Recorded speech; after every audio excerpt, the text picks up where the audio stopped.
দেখো কতটা হচ্ছে বেগুনটা। 54 আপনি 50 টাকা কত হলো আপনি দেখে দিন। ও ঠিক আছে, 80 টাকা করে 56 টাকা আপনি 50 টাকায় দেন আপনাকে 70। আর রসুন দেবে, রসুন কত?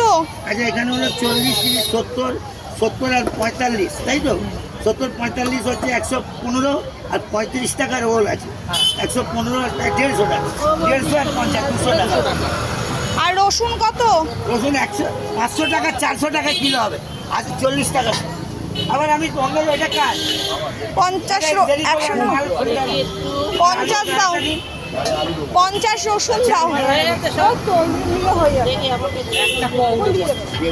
100 নিয়ে নেবো, 100 রসুন দাও তাহলে। নিলে না টমাটম কত? 100 নিলাম। 50 টাকা